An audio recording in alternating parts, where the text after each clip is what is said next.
Okay, last lecture for financial terms. पहली term में ले रहा हूं आपकी बिड एंड ऑफर। यहां पर ना बिड का मतलब वो नहीं है जो हमने कल फॉरेक्स से रिलेटेड जो कल कॉन्सेप्ट्स पढ़े थे। यहाँ बिड का, यहाँ बोली है, इसका बिड का मतलब है बोली, राइट। क्या होता है, जब भी किसी भी एसेट की हम नीलामी कर रहे होते हैं तो उसकी बिडिंग चलती है। क्या चलती है उसकी? Bidding, right. तो बिड वो प्राइस है जो market buyer, that market maker buys from the investor, and offer is the price at which he offers to sell the stock to the investor। तो बिड का मतलब फिर से वही चीज, वैसे फॉरेक्स जैसी ही है टर्म है ये। बिड का मतलब होता है वो प्राइस जिस पर हम बाय करेंगे, किससे? इन्वेस्टर से। और आस्क मतलब वो प्राइस, मतलब ऑफर। आस्क मतलब वो प्राइस जिस पर वो सेल करेगा, he offers to sell the stock to the investor. ठीक है, तो बिड मतलब जिस पर हम बाय करेंगे, आस्क मतलब जिस पर वो सेल करेगा। This offer is higher than bid. भाई कल का एग्जांपल याद है ना, $1 इक्वल टू 77/78। तो आस्क बड़ा होगा और बिड छोटा होगा, तो वही लिखा है, the offer is higher than the bid. कोई डाउट? कोई डाउट यहाँ पर किसी को? आई बात समझ? तो ask is higher than the bid. ठीक है, तो ये bid and ask, bid and offer यहाँ पर खत्म होता है। अभी ना मैं आपको एक इंपॉर्टेंट ट्रांजेक्शन पढ़ा रहा हूँ, टर्म पढ़ा रहा हूँ, जो कि आपने ना 12th क्लास में भी पढ़ी होगी फाइनेंशियल मार्केट के अंदर। बदला बोलते हैं इसको। ठीक है, क्या होता है, हम लोग सब जानते हैं कि स्टॉक एक्सचेंज भारत के अंदर 5 दिन ऑपरेट करता है, मंडे टू फ्राइडे। मान लो कोई डील फ्राइडे को एग्जीक्यूट नहीं हो पाई, तो वो 2 दिन बाद एग्जीक्यूट होगी। वो कब एग्जीक्यूट होगी? 2 दिन बाद। तो मतलब फ्राइडे का लास्ट ट्रांजेक्शन मंडे का फर्स्ट ट्रांजेक्शन बनेगा, मतलब वो कैरी फॉरवर्ड होगा to the Monday. The last transaction on Friday will be carried forward on Monday. ठीक है, तो बस इस कैरी फॉरवर्ड को हम लोग बोलते हैं बदला ट्रांजेक्शन। क्या कहते हैं? बदला ट्रांजेक्शन। तो बदला है क्या? Carry forward of transaction period. Base price तो ओपनिंग प्राइस है जिस पर आज शेयर स्टार्ट हुआ। बदला वो है जो ट्रांजेक्शन अनएग्जीक्यूटेड रहे, वो नेक्स्ट साइकिल में कैरी फॉरवर्ड होने को बदला कहते हैं। आई बात समझ? तो carry forward of transaction from one settlement period to next without effecting delivery और पेमेंट। ऐसा ट्रांजेक्शन जो एक सेटलमेंट पीरियड से दूसरे सेटलमेंट में कैरी फॉरवर्ड हुआ, जिसमें ना तो डिलीवरी इंपैक्ट होगी ना ही पेमेंट इंपैक्ट होगा, मतलब रेट वही रहेगी। पेमेंट इंपैक्ट कैसे नहीं होगा? जब रेट वही रहे जो पिछली बार थी, राइट। भाई फ्राइडे को उस पार्टी ने बोला था मैं 408 रुपए में खरीदूंगा, वो नहीं खरीद पा रहा, तो उसके लिए प्राइस मंडे को भी 408 ही होगी, राइट। तो कोई डिलीवरी और पेमेंट यहां पर इंपैक्ट नहीं होता। ठीक है, बदला involves carrying forward of transaction from one settlement to next.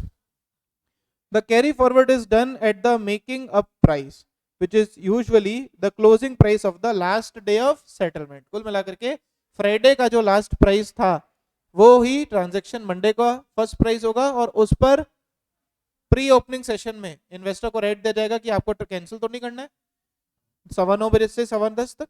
ठीक है, और अगर उसने सेशन में क्लोज नहीं किया तो 10:15 उसको 408 रुपए पर शेयर देना पड़ेगा।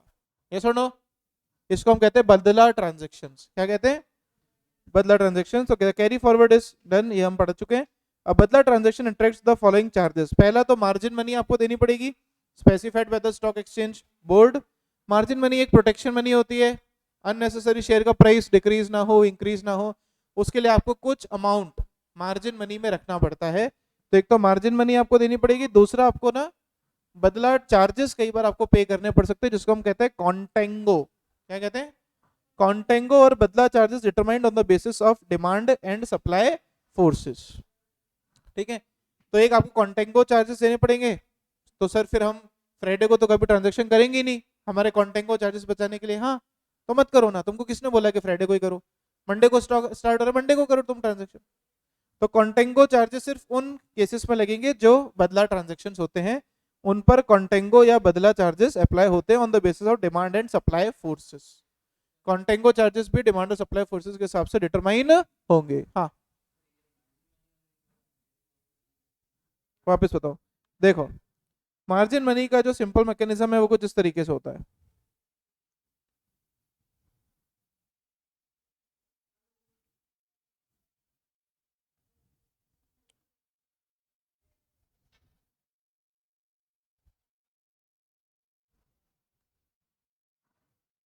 एक लाख रुपए की शेयर, 1 लाख रुपए का शेयर है तुम्हारे पास, ठीक है।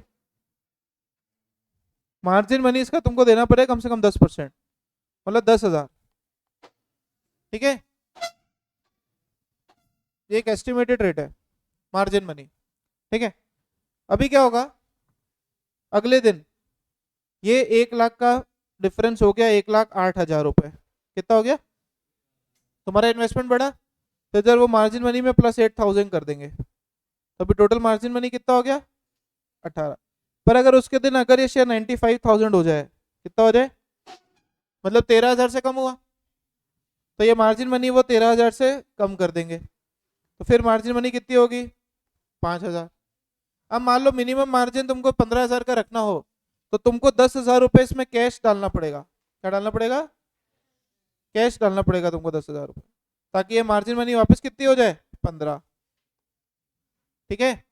इसको कहते हैं मार्जिन मनी। कॉन्टेंगो चार्जेस क्या है, कॉन्टेंगो चार्जेस का मतलब होता है आपने फ्राइडे को ट्रांजैक्शन एग्जीक्यूट होना था, पर अभी ये कैरी फॉरवर्ड होगा मंडे को, तो वही ब्रोकर वापस जाएगा स्टॉक एक्सचेंज के पास मंडे को शेयर एग्जीक्यूट करवाने के लिए, तो वो बोलता है मेरे को 2% और चार्जेस दो कमीशन कैरी फॉरवर्ड के। मैं 2 तारीख को फिर से जाऊंगा ना तुम्हारे लिए स्टॉक एक्सचेंज डिपॉजिटरी के पास शेयर लेने के लिए, मेरे 2% कॉन्टेंगो चार्जेस है। मार्जिन मनी अमाउंट फॉर्म में होता है, कॉन्टेंगो चार्जेस परसेंटेज फॉर्म में होता है, ठीक है। क्लियर, बदला कॉन्टेंगो मार्जिन मनी, डन। अगली टर्म ब्लू चिप्स, अगली टर्म में ले रहा हूं ब्लू चिप्स। किधर थे तुम, वो है ब्लू चिप्स।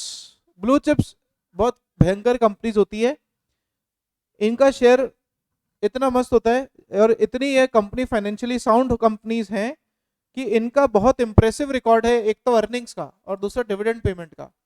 तो सर ये स्टॉक कहीं ना कहीं इनकम स्टॉक जैसा होगा, क्योंकि इनकम स्टॉक स्टेबल इनकम देता था, या ये डिफेंसिव स्टॉक भी हो सकता है, क्योंकि जब पूरा मार्केट अगेंस्ट हो तब भी ये लोग तुम्हारे को फायदा देके जा रहे हैं। पर ब्लू चिप्स होती है हमेशा large and well establish companies he blue chips को इशू करती है। Defensive stock income stock normal company issue कर सकती है, पर जो ब्लू चिप्स है ये सिर्फ वो कंपनीज इशू करेंगी जो कि बहुत ज्यादा फाइनेंशियली स्ट्रांग कंपनीज है। आई बात समझ। तो ब्लू चिप्स क्या है, जिनका इंप्रेसिव रिकॉर्ड है अर्निंग्स और डिविडेंड का। Generally blue chips provide low to moderate current yield, ये बात याद अंडरलाइन करना। जनरली ब्लू चिप्स का जो रिटर्न होता है वो लो टू मॉडरेट होता है, and moderate to high capital gain yields, मतलब समझना इनका जो करंट यील्ड है, करंट यील्ड मतलब जो डिविडेंड होता है, low to moderate current yield का मतलब है डिविडेंड रेट इनकी लो टू मॉडरेट होती है, पर इनका जो कैपिटल गेन यील्ड है वो हमेशा हाई होता है। मतलब हो सकता है ब्लू चिप कंपनी का शेयर आपने खरीदा 400 पे हो, पर जब बेचने गए तो वो 900 पे बिका हो, क्योंकि कैपिटल गेन यील्ड ज्यादा होगा डिविडेंड यील्ड से। तो सर डिविडेंड यील्ड और कैपिटल यील्ड का फॉर्मूला क्या होता है, कैपिटल यील्ड का तो फॉर्मूला मैंने बता रखा है, P1 minus P0 upon 100, P1 minus P0 upon P0 multiplied by 100। Dividend का formula dividend upon face value multiplied by 100, that is dividend yield. तो इनका dividend yield low to moderate होता है, पर जो कैपिटल गेन यील्ड है वो होता है इनका high to moderate to high, याद रखना। The price volatility of such shares is moderate, इन शेयर्स की प्राइस वॉलेटिलिटी क्या होती है, इनका प्राइस इतनी जल्दी चेंज नहीं होता, इसको हम कहते हैं प्राइस वॉलेटिलिटी इज मॉडरेट। क्या कहते हैं बोलो, प्राइस वॉलेटिलिटी इज मॉडरेट। कोई डाउट। तो अभी first page complete, second page complete, क्या बचा है, कुछ बचा है सेकंड पेज पे, एक बचा है बास्केट ट्रेडिंग, और बीटा तो कल पढ़ा दिया, सिस्टमैटिक अनसिस्टमैटिक रिस्क। अगला अगला पेज है ना, एक तो कॉल ऑप्शन क्लोजिंग प्राइस करा चुका हूं,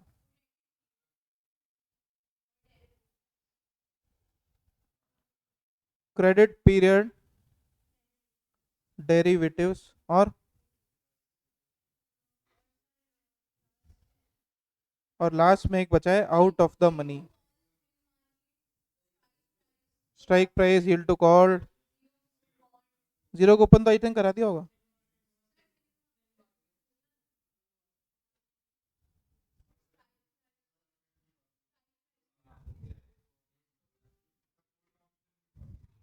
कॉल ऑप्शन भी बाकी है बस। अब समझना, अब मैं तुम्हारे को एक ऐसी दुनिया में लेके जा रहा हूं जो कि बीसीके के अंदर तो ठीक है 2-3 नंबर का पूछ सकते हैं, 4 नंबर में भी पूछ सकते हैं डेरिवेटिव्स।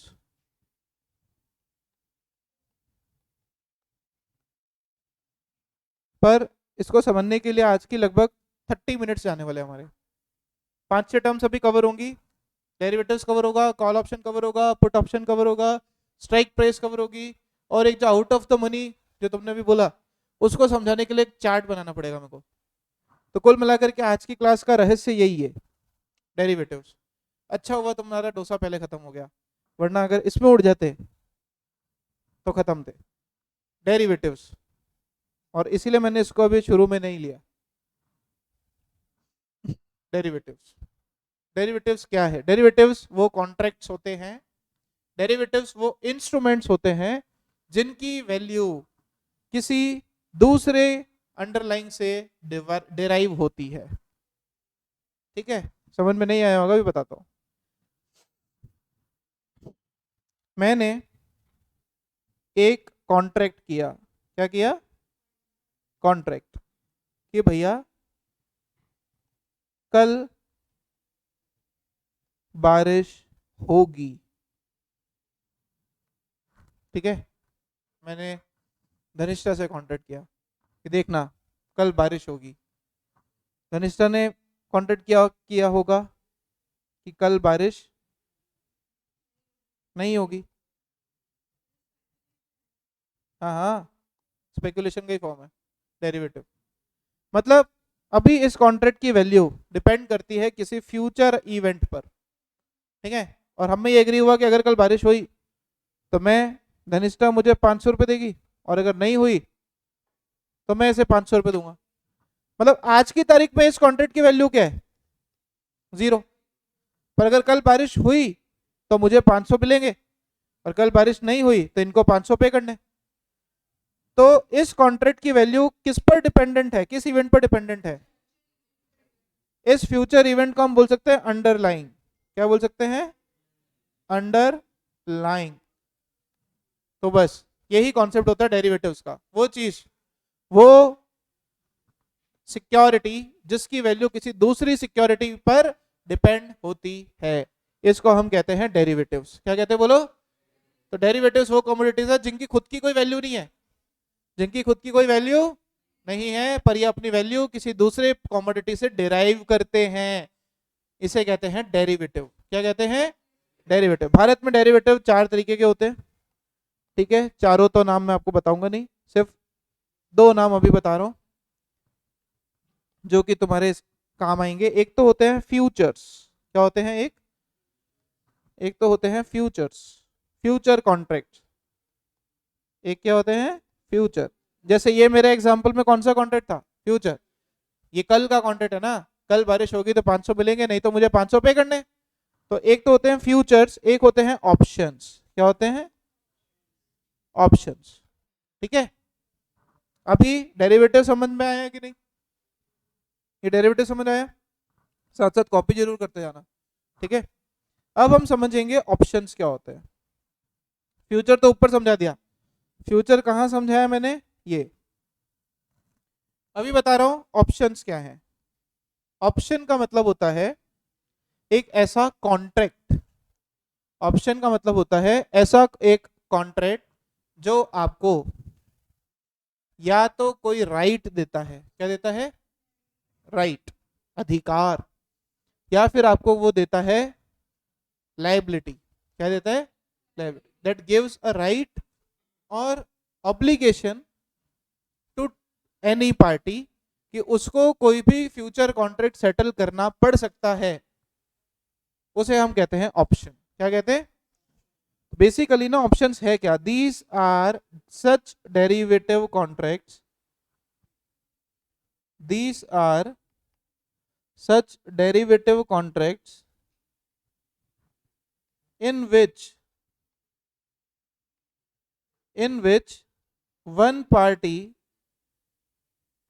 एक पार्टी को हम कहते हैं holder, in which one party is holder, holder का मतलब होता है राइट, होल्डर का मतलब क्या होता है right, and other party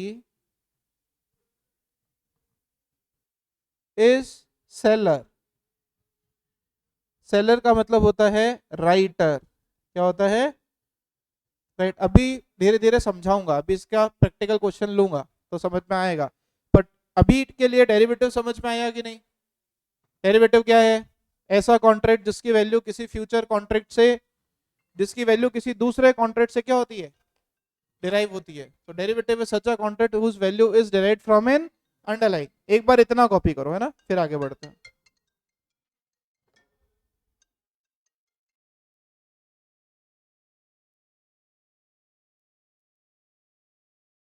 derivatives अभी तक हम क्या समझे, डेरिवेटिव वो कॉन्ट्रैक्ट है जिसकी वैल्यू किसी दूसरे शेयर से, शेयर हो सकता है, इंडेक्स हो सकता है, derivative can be anything, derivative gold हो सकता है, सिल्वर हो सकता है, बुलियन हो सकता है, राइट, किसी कंपनी का शेयर हो सकता है, किसी कंपनी का डिवेंचर हो सकता है।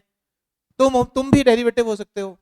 भाई मैंने कॉन्ट्रैक्ट किया डेरिवेटिव कि ये यश फर्स्ट अटेम्प्ट फाउंडेशन पास होगा, ठीक है, अगर हो गया तो ये मुझे 10,000 रुपीज गिफ्ट देगा, ठीक है, ठीक है। तो अभी इस कॉन्ट्रैक्ट की वैल्यू किस पे डिपेंडेंट है, इसके पास होने पे। That can be event also, it can be index, it can be Sensex, it can be Nifty. तो डेरिवेटिव वो कॉन्ट्रैक्ट्स है जिनकी वैल्यू किसी दूसरी अंडरलाइंग एसेट से डिराइव होती है, उसको हम कहते हैं डेरिवेटिव। क्या कहते हैं।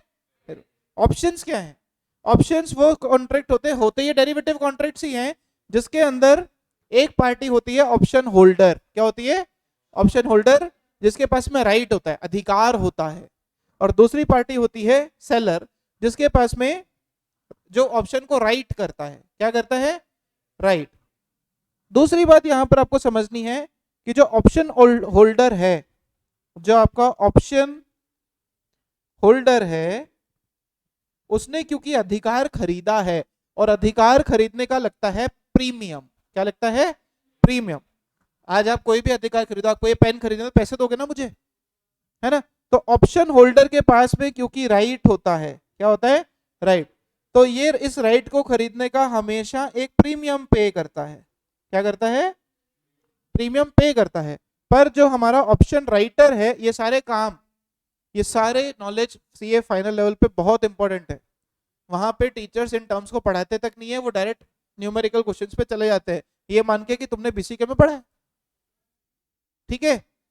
तो कुछ टीचर्स डायरेक्ट उसी लेवल से स्टार्ट होते हैं, वो ये फंडामेंटल चीजें क्लियर ही नहीं करते। तो अभी क्लियर कर लो ताकि तुम्हें आज से 3 साल बाद तकलीफ ना आए, ठीक है, क्योंकि चौथे साल में तो हमारे सीए फाइनल का एग्जाम आ जाएंगे, राइट। तो जो ऑप्शन राइटर है, कौन है बोलो, जो ऑप्शन राइटर है वो सेलर है। अब सीधी सी बात है कि बेचने वाले को प्रीमियम मिलेगा, बेचने वाले को प्रीमियम क्या होगा, he will receive the premium, he will receive the premium. तो अभी तक के लिए ऑप्शन समझ में आए आपको, ठीक है। अभी आपके सिचुएशन के अंदर, आपके कोर्स के अंदर इतना कॉपी हुआ, ठीक है, फटाफट से लिखो। अब ना समझना मेरी बात, ऑप्शंस होते हैं दो टाइप के, ऑप्शंस कितने टाइप के होते हैं, दो टाइप के, जिसको एक को तो हम कहते हैं कॉल ऑप्शन, क्या कहते हैं कॉल ऑप्शन होता है, और एक होता है पुट ऑप्शन। क्या होता है, एक होता है कॉल ऑप्शन और एक होता है पुट। अभी तक की कहानी क्या क्या थी मैं फिर से बताता हूँ। अंडरलाइंग डेरिवेटिव जिसकी वैल्यू किसी दूसरी अंडरलाइंग एसेट, जो शेयर हो सकता है, डिवेंचर हो सकता है, इंडेक्स हो सकता है, कुछ भी हो सकता है, गोल्ड, बुलियन, कैमरा, आईपैड भी हो सकता है, पेन हो सकता है, कुछ भी चीज जिसकी वैल्यू इस पर किसी दूसरे अंडरलाइन पर डिपेंड होती है, वो डेरिवेटिव है। ऑप्शन क्या है, ऑप्शन में दो पार्टी है, एक डेरिवेटिव कॉन्ट्रैक्ट है जिसके अंदर एक व्यक्ति राइट खरीदता है, राइट खरीदने वाले को हम कहते हैं ऑप्शन होल्डर, और खरीदने के लिए वो प्रीमियम पे करता है, और एक व्यक्ति राइट को बेचता है जिसको हम कहते हैं ऑप्शन राइटर, उसको प्रीमियम मिलता है। आ रही समझ बात, पक्का। मैं शक्ल बता रही नहीं आ रही? कौन सा? बुलियन मतलब गोल्ड की बोरे, बिस्किट्स, ठीक है, उसको बुलियन कहते हैं। तो पूछो ना, कब पूछोगे? अभी ऑप्शन दो टाइप के होते हैं। ऑप्शन कितने, ये यहां तक कॉपी हो गया, प्रीमियम रिसीव, ठीक है। अभी ऑप्शंस दो तरीके के होते हैं, एक होता है कॉल ऑप्शन, एक होता है पुट ऑप्शन। अभी पुट को मान के चलो मैंने नहीं लिखा, पहले कॉल ऑप्शन समझ लो। कॉल ऑप्शन एक ऑप्शन है, पहली बात तो, दैट गिव्स, कॉल ऑप्शन एक ऐसा ऑप्शन है that gives a right to buy, that gives a right to buy a security on a specific date, on a specific date at a specific price, at a specific price at a specific time, at a specific time। ये call option है जिसमें तुमने right खरीदा कि मैं एक security खरीदूंगा, मैंने right खरीदा, मैंने अधिकार खरीदा, समझना। अधिकार खरीदा मतलब लॉजिक वही है, अधिकार खरीदने का पैसा लगता है। तो अगर तुम कॉल ऑप्शन होल्ड करके रखे हो, अगर तुम क्या ऑप्शन होल्ड करके रखे हो, अगर तुम कॉल ऑप्शन खरीद के रखे हो, तो तुम्हें राइट खरीदा तुमने, तो तुम पैसा दोगे किसको? ऑप्शन राइटर को। ऑप्शन राइटर कौन है? सेलर। इसमें अपन अभी ऑप्शन होल्डर की पॉइंट ऑफ व्यू से डेफिनेशन लिखी मैंने, right. Option that gives a right to buy a security on a specific date at a specific price at a specific time. अभी समझना कॉल ऑप्शन वर्क कैसे करता है। मैंने कॉन्ट्रैक्ट किया, मैंने क्या किया, एक कॉन्ट्रैक्ट कि भैया मैं ना रिलायंस का शेयर, किसका शेयर? आज की पूरी क्लास कॉन्सेप्चुअल क्लास है, अभी ये मत समझना कि टर्म्स हम लाइन बाय लाइन तो पढ़ ही नहीं रहे। अभी जैसे ये चार्ट कंप्लीट होगा ना, सारा सारी टर्म्स उड़ चुकी होंगी ऑलरेडी शीट की, और फाइनेंशियल मैनेजमेंट खत्म हो चुका होगा। हाँ, सब इसी में कवर्ड है। इसकी हेडिंग लगा लेना, कॉन्सेप्ट चार्ट फॉर डेरिवेटिव्स, ठीक है, तब समझना। कॉल ऑप्शन, अभी जैसा खुद का दिमाग मत लगाना, क्या हुआ, समझ आ रहा है?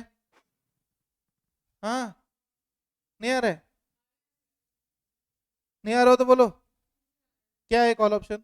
नींद आ रही तुमको? उठो वहां से, चलो आगे। यश उधर शिफ्ट हो, झील तुम भी उठ जाओ, चलो प्रियांशी के पास। हाँ, क्या समझ आया अभी तक डेरिवेटिव? हाँ, डेरिवेटिव का मीनिंग जिसकी वैल्यू किसी फ्यूचर अंडरलाइंग पर डिपेंडेंट होती है, उसको डेरिवेटिव कहते हैं। मैं कह रहा हूँ ये लेवल वाला कॉन्सेप्ट है, चाहो तो छोड़ देना, 3 नंबर कट जाएंगे। और तुम्हारे लिए अगर पीछे के पेपर में 3 नंबर की इज्जत ना हो तो छोड़ देना, ठीक है। और अगर तुम्हें पूरे नंबर चाहिए तो पढ़ लेना, ये पूरा चार्ट बहुत इंपॉर्टेंट है। मान रहा हूँ टफ है, पर उसमें मजे ही क्या जो टफ ना हो। हाँ, इजी चीजें तो सब पढ़ा दी ना, तो समझो वापस। डेरिवेटिव वो ऑप्शंस हैं, डेरिवेटिव वो कॉन्ट्रैक्ट्स है जिनकी वैल्यू किसी अंडरलाइन पर डिपेंड होती है। उसमें दो पार्ट हुए, फ्यूचर्स और ऑप्शन। फ्यूचर का एग्जांपल ये ऊपर दिया था कि कल बारिश होगी तो मैं 500 लूंगा धनिष्ठा से, कल बारिश नहीं होगी तो मैं 500 दूंगा, ये फ्यूचर। ऑप्शंस बड़ा खेल है, ऑप्शंस मार्केट में बहुत बड़ा सेगमेंट होल्ड करके रखते हैं डेरिवेटिव सेगमेंट के अंदर। ऑप्शंस दो टाइप के होते हैं, कॉल ऑप्शन, पुट ऑप्शन। पहली बात, ऑप्शन क्या है? ऑप्शन होल्डर में एक पार्टी अधिकार खरीदता है, दूसरा व्यक्ति अधिकार बेचता है। तो जो अधिकार खरीदेगा उसको प्रीमियम पे करना है, और जो अधिकार बेचेगा उसको प्रीमियम रिसीव करना है। अभी कॉल ऑप्शन ऐसा ऑप्शन जो कि राइट देता है कि हम किसी कॉमोडिटी को बाय करेंगे, हम किसी शेयर को बाय करेंगे eight a specific point, eight a specific period and eight a specific price. जैसे मैंने कॉन्ट्रैक्ट किया आज, मैं कौन? एच। कॉन्ट्रैक्ट किससे किया? जे से। झील झील, शक्ल बनाओ। अच्छा, मैंने कॉन्ट्रैक्ट किया, हाँ, तो आज खुले बल्ब में बना देंगे ना, नहीं छोड़ो। तो मैंने कॉन्टेक्ट किया झील से कि झील देखो मैं तुमसे एक शेयर खरीदूंगा, फ्यूचर में खरीदूंगा, हाँ एक स्पेसिफिक प्राइस पर खरीदूंगा, मतलब मैं सारी डेटा लिख देता हूँ। मैं एक शेयर खरीदूंगा रिलायंस का 500 रुपए पे। कितने पे खरीदूंगा? 500 रुपए पे। किससे? झील से। तो मैंने राइट खरीदा है ना, तो मैं झील को प्रीमियम पे करूंगा, तो झील को यहां प्लस प्रीमियम लिख दूं, झील को प्रीमियम मिला, और मैंने प्रीमियम तो माइनस प्रीमियम, है ना। अभी आर्बिट्रेज मत घुसेड़ना इसके अंदर, वो आर्बिट्रेज की कहानी कल खत्म। आर्बिट्रेज याद है? No risk no investment positive return कैसे होता है मैंने चला के दिखाया था, ठीक है। हाँ वैसे कई सारे खेल हम और करेंगे सीए फाइनल पे जाके, ठीक है, तो देखना।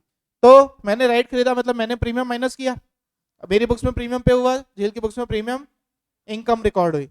अब क्या होगा समझना, ये कॉन्ट्रैक्ट था कि मैं खरीदूंगा आज से 2 महीने बाद, 2 मंथ्स लेटर, टू मंथ्स। अब समझना 2 महीने बाद क्या हुआ, इस शेयर का, रिलायंस शेयर का मार्केट प्राइस, रिलायंस के शेयर का मार्केट प्राइस कितना हो चुका है? 600। कितना हो चुका है? पर मेरे पास अधिकार था कि मैं शेयर कितने में खरीद लूंगा, और झील के पास में ऑब्लिगेशन था 500 में बेचने। भाई मेरे पास राइट था तो झील के पास में ऑब्लिगेशन था ना। कहाँ गई झील? झील के पास क्या था? अभी झील चाह के भी इस 500 के शेयर को 600 में नहीं बेच पाएगी। क्यों? क्योंकि उसने मुझे 500 में बेचने का ऑलरेडी राइट बेच दिया था, तो मुझे इस ट्रांजैक्शन में फायदा होगा। कितने का? इस ट्रांजैक्शन में ये मिस्टर एच, इनका प्रॉफिट कितना हुआ? कितना हुआ? 600 में मैं मार्केट में बेच दूंगा, पर आज मेरे को ये 600 में मार्केट में बेचने के लिए खरीदना कितने में पड़ेगा?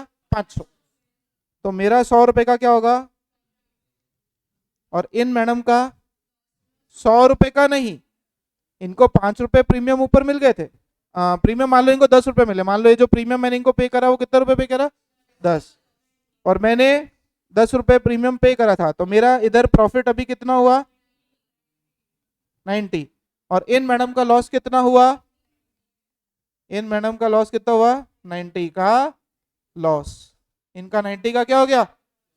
ये ऑप्शन का कमाल है, एक पार्टी का फायदा दूसरे का नुकसान। पर सीधी सी बात है, ऑप्शन होल्डर ऑप्शन को एक्सरसाइज कब करेगा? सोचो, हम बात कर रहे हैं कॉल ऑप्शन की।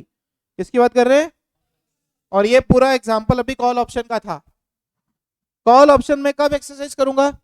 जब मार्केट प्राइस मेरे लॉक करे हुए प्राइस से ज्यादा होगा। समझना, क्वेश्चन कॉन्सेप्ट हिलाएंगे अभी, सारे कॉन्सेप्ट अभी तुमको ऐसे लगेगा कि क्या खिचड़ी पक गई, इससे तो समझाते ही नहीं, हम छोड़ देते 3 नंबर।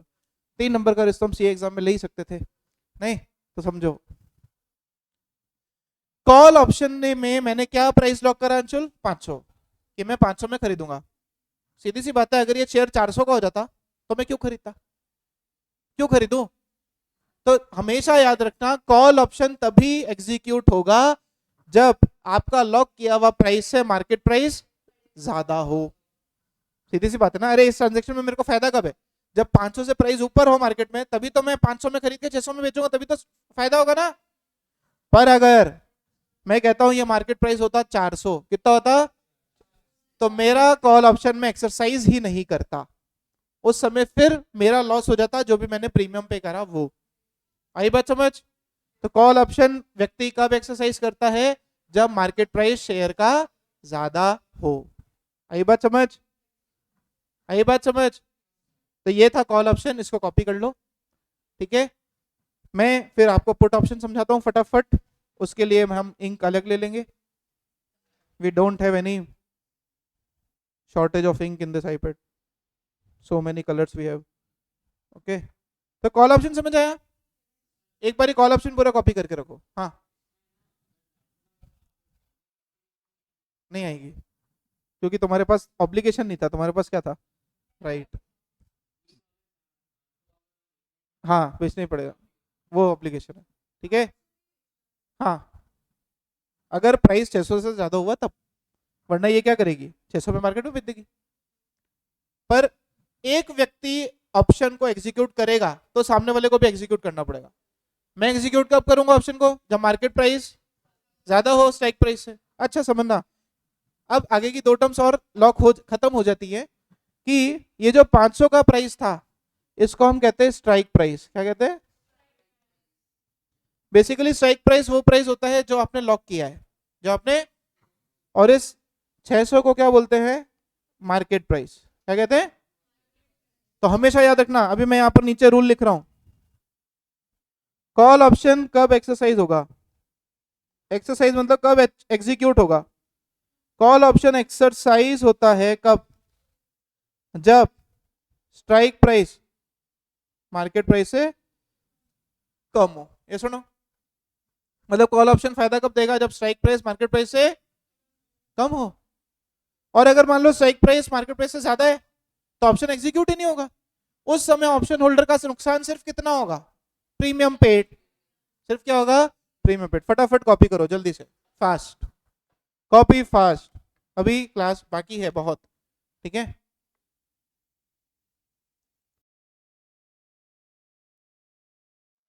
पुट ऑप्शन के बारे में जस्ट रिवर्स वर्किंग है। कैसी, तुमको कॉल ऑप्शन समझ में आया, पुट ऑप्शन की रिवर्स वर्किंग जस्ट रिवर्स है, ठीक है। तो अभी मैं लिखता हूँ यहाँ पुट ऑप्शन, तो पहले तो इसका मीनिंग लिख देता हूँ। बोलो, option option that gives one party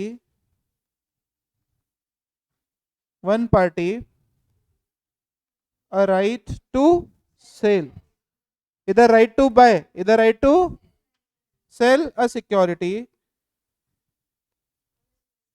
right to sell a security, फिर वही on specific, वही चीजें लिखना, specific date, specific price and specific time, ठीक है। अभी तुमने ना राइट टू सेल एग्जीक्यूट करा है ना, वही कॉन्ट्रैक्ट, एक कॉन्ट्रैक्ट मिस्टर एच, मिस जे, झील। अब क्या हुआ, तुम पुट ऑप्शन के होल्डर हो, तुम पुट ऑप्शन के कौन हो, ठीक है। अभी तुमने राइट खरीदा है, क्या खरीदा है, राइट टू सेल खरीदा है तुमने, क्या खरीदा, राइट टू। तो झील ने क्या बेचा, राइट टू। अच्छा इस बार इनके पास राइट है कि ये राइट टू, अच्छा सॉरी मैं इस बार मैंने मार्किंग गलत कर दी है, एक मिनट। इस बार राइट टू सेल किसके पास है ना। तो इस बार ये कौन है ऑप्शन की होल्डर, है ना, ये कौन है ऑप्शन के राइटर। मतलब मैंने इस बार ऑप्शन राइट किया, उधर मैं राइटर था, उधर मैं होल्डर था, ये राइटर थी, इधर मैं राइटर हूं और ये कौन है, होल्डर। पर इस बार ना बेचने का राइट खरीदा है, झील ने राइट लॉक करा है प्राइस 400, कितना प्राइस लॉक किया है, तो इस 400 को हम क्या कहेंगे, स्ट्राइक प्राइस। 400 को क्या कहेंगे, स्ट्राइक प्राइस। अभी क्या हुआ, ड्यू डेट पर, ड्यू डेट मतलब 2 महीने बाद या 1 महीने बाद, प्राइस हो जाता है 300, कितना हो जाता है, एमपीएस कितना हो गया, मार्केट प्राइस पर शेयर कितना हो गया बोलो, 300। पर झील के पास बेचने का अधिकार कितने पर है, तो इस केस में झील को क्या हुआ, प्रॉफिट। अच्छा प्रीमियम का वही, जिन्होंने राइट खरीदा वो प्रीमियम इनको पे करेंगे, तो इस बार राइटर को प्रीमियम 10 रुपए प्लस, ऐसा नो, और इधर 10 रुपए प्रीमियम माइनस, माइनस 10 रुपीज। तो इस बार झील को प्रॉफिट कितना हुआ, 90।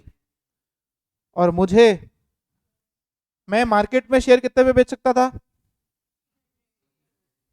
मैं मार्केट में शेयर मेरा 300 में बिकता, पर इनको मैंने कितने में बेचा, नहीं नहीं समझना, हाँ सॉरी सर, हाँ हाँ। तो राइट टू सेल इधर था, राइट। तो इस बार अगर ये मार्केट में बेचने जाती झील तो कितने में बेचती, 300, पर इन्होंने मुझे कितने में बेच दिया, तो 90 का इनका प्रॉफिट। मैं मार्केट से खरीदता तो कितने में पड़ता, भाई इधर मेरा राइटर है ना, मेरे पास में बाय का राइट है, तो मैं मार्केट से कितने में खरीद सकता था 300, इनसे कितने में खरीदा 400, पर मुझे 10 रुपए प्रीमियम मिला था, तो इस बार लॉस कितना हो गया 90। तो कहानी क्या बनती है, कहानी ये बनती है कि पुट ऑप्शन कब एक्सरसाइज होगा, जब मार्केट प्राइस स्ट्राइक प्राइस से कम हो। क्या हो, देखो ना, मार्केट में बेची तो 300 मिलता, पर इन्होंने बेचा कितने में 400। तो हमेशा याद रखना पुट ऑप्शन एक्सरसाइज कब होता है, पुट ऑप्शन एक्सरसाइज होता है when your strike price is greater than MPS. आई बात समझ, मुझे काम के यही दो रूल हैं।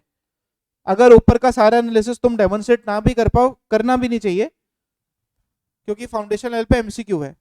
इतना कॉन्सेप्ट अगर तुम्हें ना भी पता हो तो कोई दिक्कत नहीं, पर हमेशा याद रखना, अब जो बोल रहा हूं वो हमेशा याद रखना कि कॉल भाव बढ़ने पे एक्सरसाइज होगी, कॉल भाव बढ़ने पर एक्सरसाइज होगी, और पुट भाव गिरने पे एक्सरसाइज होगा।